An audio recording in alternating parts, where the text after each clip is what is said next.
कैसे हैं आप सब? पढ़ाई अच्छी चल रही होगी। आज के लेक्चर में हमें चैप्टर स्टार्ट करना है सिंथेटिक पॉलीमर। सिंथेटिक का मतलब क्या होता है?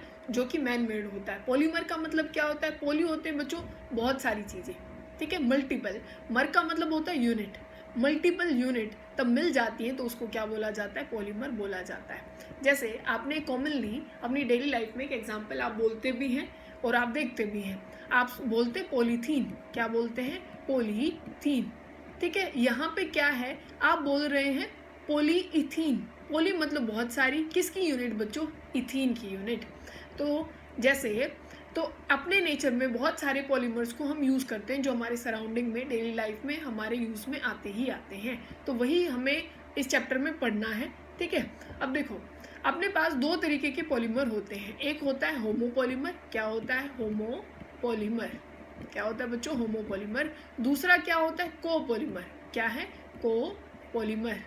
ये पॉली ठीक करना, इधर पॉलीमर, ठीक है। क्या है? कोपॉलीमर।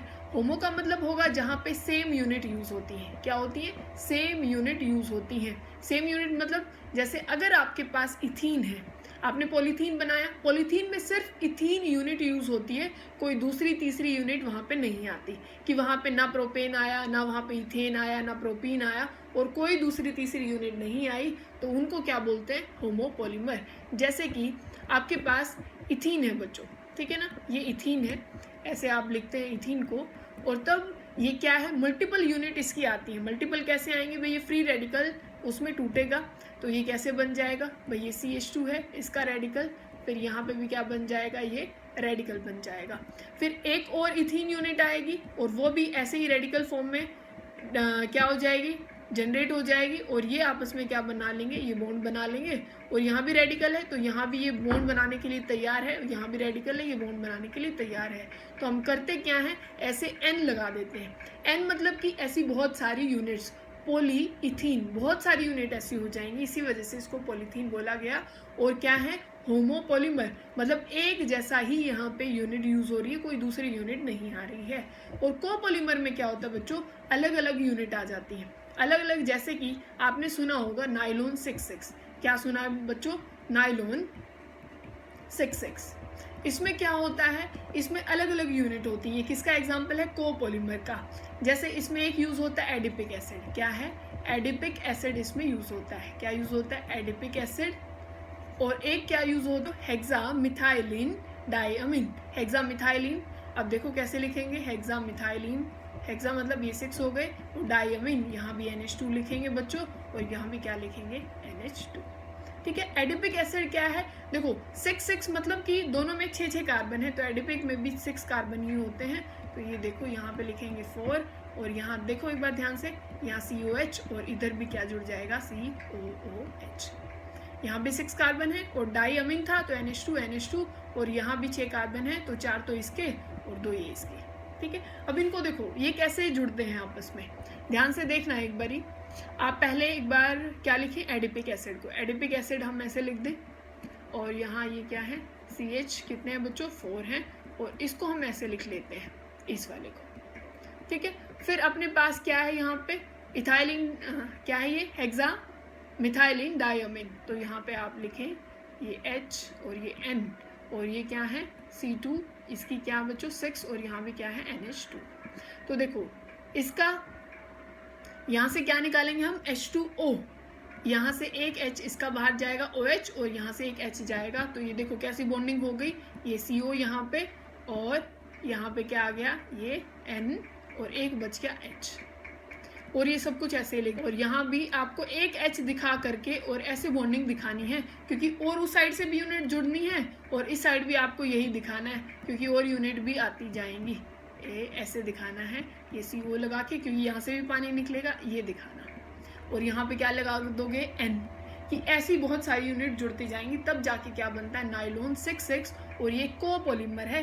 यहाँ पे एक यूनिट यूज नहीं हो रही है बच्चों, अलग अलग 2 यूनिट यूज हो रही हैं। एक क्या है? एडिपिक एसिड, और दूसरा क्या ये इथीन की तरह कि भाई सारी इथीन यूनिट जुड़ी? ऐसा नहीं है। तो यहाँ पे 2 अलग अलग यूनिट जुड़ी हैं, तो इसी वजह से हम इनको क्या बोलते हैं?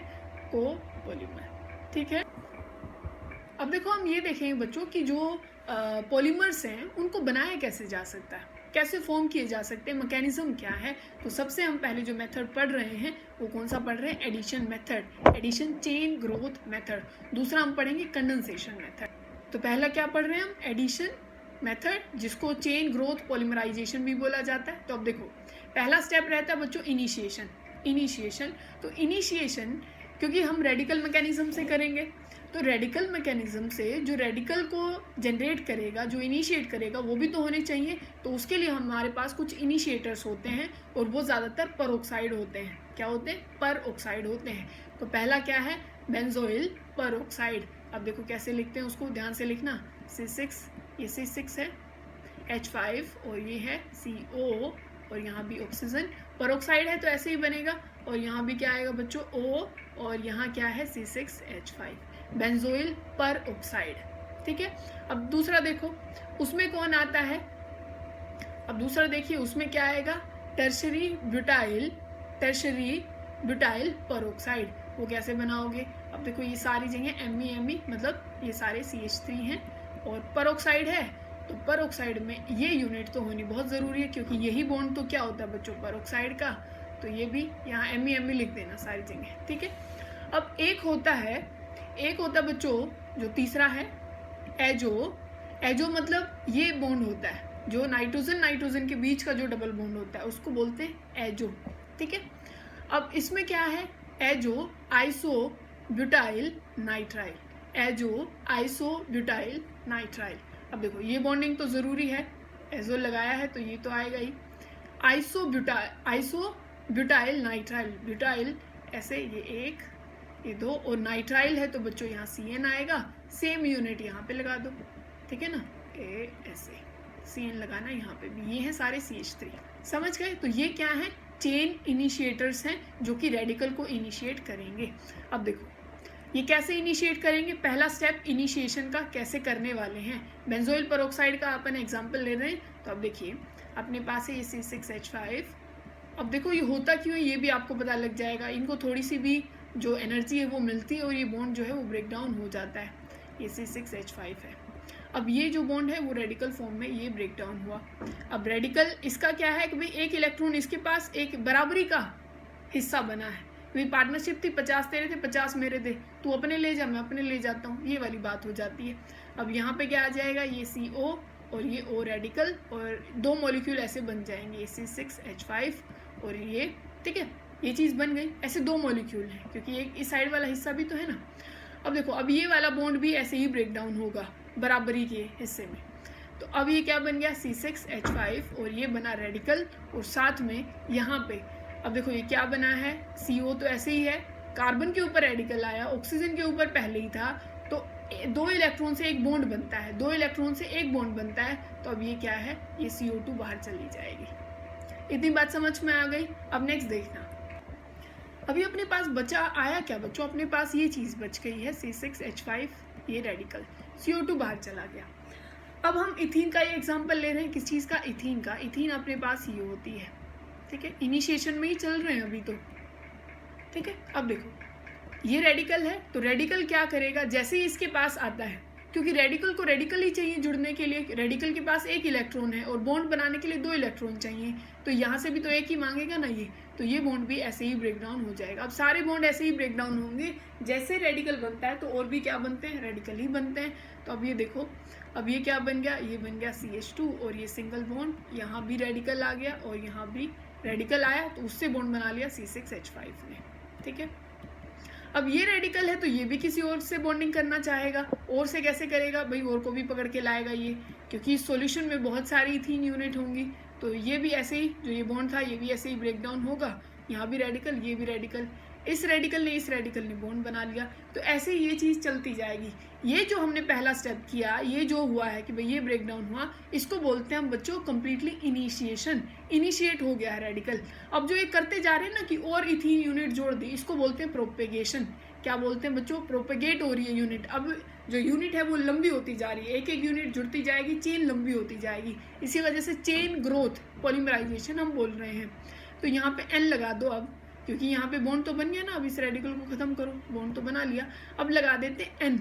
क्यों बच्चों, ऐसा क्यों लगाया, क्योंकि अब ऐसी ही तो यूनिट बार बार आती जाएंगी, तो इसी वजह से लगा दिया n, ठीक है, कि बहुत सारी ऐसे ही यूनिट आएंगे।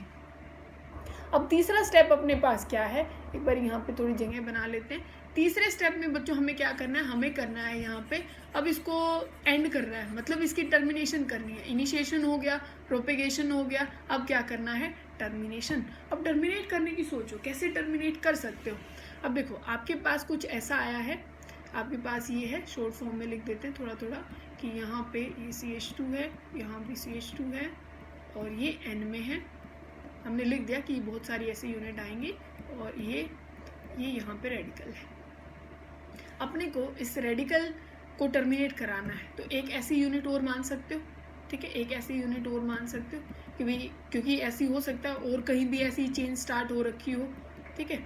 तो होगा क्या, ये वाली चेन और ऊपर वाली चेन आपस में बॉन्ड बना सकती है, बोलो, ये कपलिंग कर सकती है। ये रेडिकल और ये रेडिकल आपस में क्या बना लें, ये बॉन्ड बना लें।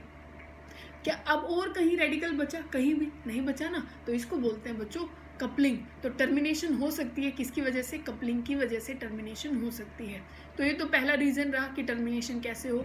एक रीज़न होता है, अब सिर्फ इसको मानना, ऊपर वाली यूनिट को एक बार मान रहे हैं, अभी हम करते हैं, उसको बोलते हैं डिस्प्रपोर्शनेशन।